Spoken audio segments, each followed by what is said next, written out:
الحمدللہ وحدہ لا شریک لہ والصلاۃ والسلام علی من لا نبی بعد۔ پارہ نمبر 12۔ قرآن کریم میں اللہ تعالیٰ نے منکرین کو قرآن کریم کے بارے میں 3 قسم کے چیلنج دیے ہیں۔ پہلا چیلنج یہ تھا کہ تم اس قرآن جیسا قرآن لاؤ۔ دوسرا چیلنج 10 آیات جیسی 10 آیات لے آؤ۔ آخری چیلنج تیسرا کہ قرآن کی ایک صورت جیسی کو صورت لے آؤ۔ تو یہاں 12ویں پارے میں جو چیلنج ہے وہ 10 صورتوں کا ہے کہ تم قرآن کریم کی 10 صورتوں جیسی 10 صورتیں لے کر آؤ، وہ تم نہیں لا سکتے، تو پھر سمجھ لو کہ قرآن کریم برحق ہے اور تمہارے الزامات اعتراضات سب جھوٹ ہے۔ تو اللہ تعالیٰ نے یہ چیلنج دیا ہے۔ سب سے اہم یہ ہے کہ پارہ نمبر 12 میں اللہ تعالیٰ نے انبیاء علیہ السلام کے واقعات کو ذکر فرمایا ہے۔ سب سے پہلے حضرت نوح علیہ السلام کا ذکر فرمایا، پھر حضرت ہود علیہ السلام کا ذکر فرمایا، پھر حضرت صالح علیہ السلام کا ذکر فرمایا، پھر حضرت ابراہیم علیہ السلام کا ذکر فرمایا، پھر حضرت لوط علیہ السلام کا ذکر فرمایا، پھر حضرت شعیب علیہ السلام کا ذکر فرمایا، اور پھر تفصیل کے ساتھ حضرت یوسف علیہ السلام کا ذکر فرمایا۔ حضرت نوح علیہ السلام کا واقعہ بیان فرمایا کہ جب قوم شرک میں حد سے تجاوز کر گئی، اللہ کا حکم آ گیا کہ آپ کشتی تیار کرو۔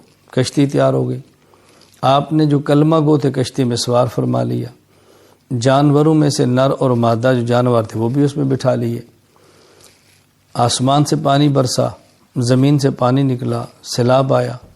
تو حضرت نوح علیہ السلام نے اپنے بیٹے کو کہا بیٹا تو بھی آ جا۔ اس بیٹے نے کہا میں پہاڑ پر چڑھ کے بچوں گا، آپ کے ساتھ ہی بیٹھوں گا۔ پہاڑ پر بھی پانی تھا۔ تو حضرت نوح علیہ السلام نے اللہ سے دعا مانگی کہ یا اللہ، یہ میرا بیٹا میرا اہل ہے، اولاد ہے، اور آپ نے وعدہ فرمایا تھا کہ آپ کے ساتھ ایمان والوں کو، اہل و عیال کو بچا لوں گا۔ تو اللہ تعالیٰ نے حضرت نوح علیہ السلام کو یہ بات فرمائی کہ اہل سے مراد وہ ہیں کہ جو مسلمان ہیں، یہ کافر ہے، اس کا کوئی عمل قابل قبول ہی نہیں ہے، اس لیے یہ وہ اہل نہیں ہے کہ جس کو تمہارے ساتھ سوار کیا جائے۔ تو حضرت نوح علیہ السلام کا بیٹا بھی مشرک ہونے کی بنیاد پر اسی عذاب کے اندر بہہ گیا۔ حضرت ہود علیہ السلام کی قوم شرک کرتی ہے، صالح علیہ السلام کی قوم شرک کرتی ہے، حضرت ابراہیم کا مشرک نمرود سے واسطہ ہے۔ تو ہر نبی نے اپنی قوم کو دعوت دی ہے، جب یہ نہیں مانے تو ان کے اوپر عذاب کا کوڑا برسایا ہے اور برباد ہوئے ہیں۔ حضرت ابراہیم علیہ السلام کو بڑھاپے میں اللہ نے بیٹا دیا ہے، فرشتے کے ذریعے بشارت دی ہے۔ اللہ تعالیٰ نے ابراہیم علیہ السلام کو فرزند عطا فرمائے۔ آپ کے 2 بیٹے ہیں، ایک بیٹے کا نام اسحاق ہے، ایک بیٹے کا نام اسماعیل ہے۔ حضرت اسحاق سے یعقوب ہے، یعقوب سے پھر یوسف ہے، یہ سلسلہ ہے۔ اور اسماعیل علیہ السلام کی لڑی سے صرف ایک بیٹا حضرت محمد صلی اللہ علیہ وسلم جو نبی اور رسول آخر بن کر تشریف لائے ہیں۔ حضرت لوط علیہ السلام کی قوم کا بہت بڑا جرم یہ تھا کہ وہ مرد کے ساتھ بدفعلی کرتا تھا۔ حضرت نے بہت سمجھایا، وہ نہیں مانے، بالآخر ان کے اوپر عذاب آیا۔ اور آپ کی اہلیہ چونکہ مسلمان نہیں تھی، کافر تھی، تو ان کے اوپر بھی عذاب آیا اور یہ بھی کفار کے ساتھ ہلاک ہو گئی۔ انبیاء میں سے ایک نبی حضرت نوح جن کی بیوی کافرہ ہے، حضرت لوط جن کی بیوی کافرہ ہے، ان 2 نبیوں کا قرآن کریم نے ذکر فرمایا کہ ان کی بیویاں بھی کافرہ تھیں اور کفار کے ساتھ ہلاک ہو گئیں، باوجود اس کے کہ وہ نبی کی بیوی ہے۔ حضرت ابراہیم علیہ السلام کا والد کافر ہے، حضرت نوح علیہ السلام کا بیٹا کافر ہے۔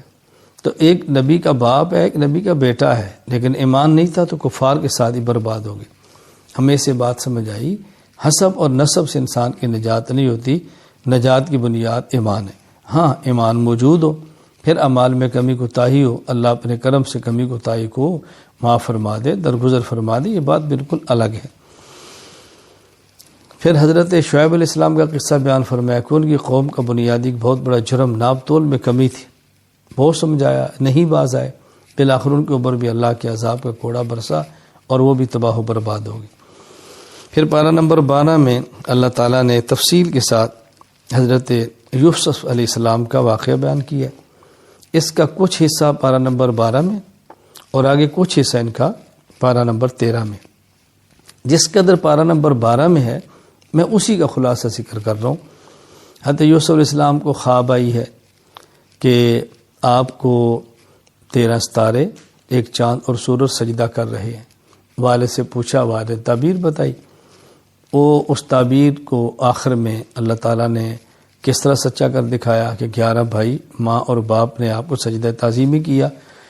تو حضرت یوسف علیہ السلام کے بھائی حسد میں آگے اپنے باپ سے بھائی کو مانگا، لے کر چلے گئے، خود ان کو کنویں میں پھینکا، جانور کو ذبح کیا، اس کا خون ان کی قمیص پہ لگایا، والد کا بھیڑیا کھا گیا ہے، جھوٹ بولا۔ یوسف علیہ السلام گزرتے قافلے نے اٹھا لیا، ان کو مصر میں جا کے بیچ دیا، عزیز مصر نے خریدا، اس کے گھر میں بڑے ہوئے، اس کی بیوی زلیخا ان پر فریفتہ ہو گئی، بہت کوشش کی، ان تہمت لگا دی۔ یوسف علیہ السلام اس تہمت کی وجہ سے جیل کے اندر گئے ہیں اور ایک عرصہ جیل کے اندر گزارا ہے، اور زلیخا الزام لگاتی رہی۔ اللہ تعالیٰ نے ایک صفائی کا موقع آپ کو دیا جو آخر میں بات آئے گی۔ تو آپ جیل میں چلے گئے، ایک عرصہ جیل میں گزارا، پھر جیل میں آپ کو 2 قیدی ملے، ان 2 قیدیوں نے اپنے خواب بتائی، آپ نے ان دونوں کو تعبیر بتائی، تعبیر کے مطابق ان دونوں کے ساتھ معاملہ ہوا۔ جس کے بارے فرمایا تھا کہ تو بری ہوگا اور بادشاہ کا ساقی بنے گا، وہ ساقی بنا۔ جس کو فرمایا کہ تو سولی چڑھ جائے گا، وہ سولی چڑھ گیا۔ پھر یوسف علیہ السلام کے دور میں جو بادشاہ تھا اس نے خواب دیکھی، اس نے اس خواب کا ذکر کیا اپنے ان علماء کے ساتھ جو اس کے دربار کے تھے، ان کو خواب کی تعبیر نہیں آتی تھی۔ تو یہ جو جیل سے رہا کر آیا تھا، یوسف علیہ السلام نے اس کو تعبیر دی تو بادشاہ کا ساقی بنے گا۔ اس نے کہا مجھے اجازت دو، میں جاتا ہوں۔ تو پھر یہ جیل میں گیا، یوسف علیہ السلام سے خواب کی تعبیر پوچھی، یوسف علیہ السلام نے بتا دی، اس نے واپس آ کر خواب کی تعبیر بتائی، بادشاہ بہت خوش ہوا۔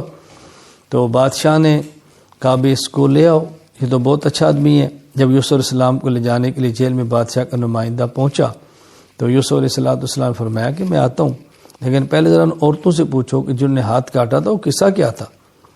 وہ قصہ کیا تھا کہ یوسف علیہ السلام پہ زلیخا فریفتہ ہے اور وہ چرچا مصر میں ہو گیا، عورتوں نے تانے دینے شروع کیے۔ تو زلیخا نے اپنی سہیلیوں سے عورتوں سے کہا تمہیں پتہ ہی نہیں وہ بندہ کون ہے، تم دیکھو تو صحیح۔ دعوت کی، دسترخوان بچھایا، یوسف علیہ السلام کو آپ باہر بلایا، آپ تشریف لائے۔ تو تانا دینے والی عورتوں نے دیکھا تو حسن دیکھ کر دھنگ رہ گئی۔ انہوں نے اپنی انگلیاں، یعنی پھل انگلیاں تھیں، پھل ہاتھ میں تھے، اور جب ایسے چھری ہاتھ میں ہے اور ایک ہاتھ میں پھل ہے، پھل کاٹنے لگی تو پھل سے نکل کے ہاتھ تک کٹ گئے۔ یعنی اس قدر یوسف علیہ السلام کو اللہ نے حسن عطا فرمایا تھا۔ تو حضرت یوسف علیہ السلام نے بادشاہ سے فرمایا کہ ذرا قصہ تو تحقیق کرو، ہاتھ کیوں کٹے تھے، مصر میں کیا ماجرا تھا؟ تو جب تحقیق کی تو یہ بات کھل گئی کہ یوسف علیہ السلام بے گناہ ہیں، آپ کا قصور نہیں ہے، قصور زلیخا کا ہے۔ تو پھر زلیخا نے بھی تسلیم کیا کہ میرا قصور ہے، ان کا جرم نہیں ہے، میں نے گناہ کیا، میں نے کوشش کی تھی، لیکن یوسف نے اپنے آپ کو بچا لیا۔ اس کے بعد پھر بادشاہ نے کہا کہ ان کو لے کر آؤ۔ یہ پارہ نمبر 13 میں اگلا قصہ ہے، انشاءاللہ وہاں ذکر کریں گے۔ فی الحال یہ بات میں نے آپ کے سامنے عرض کر دی ہے۔ حضرت یوسف علیہ السلام کے واقعے سے بات سمجھ آتی ہے، اپنے محسن کا خیال کرنا چاہیے، مربی کا خیال کرنا چاہیے۔ یوسف علیہ السلام تو نبی ہیں، معصوم ہیں، تو پھر بھی آپ نے جو بنیادی بات کی نا زلیخا کی دعوت کو قبول نہ کرنے کے سلسلے میں، انہوں نے فرمایا کہ دیکھو میرا مربی ہے، میری تربیت کی ہے، میرا محسن ہے۔ یہ ظالم لوگوں کا کام ہے احسان فراموشی، میں جرم کبھی نہیں کر سکتا۔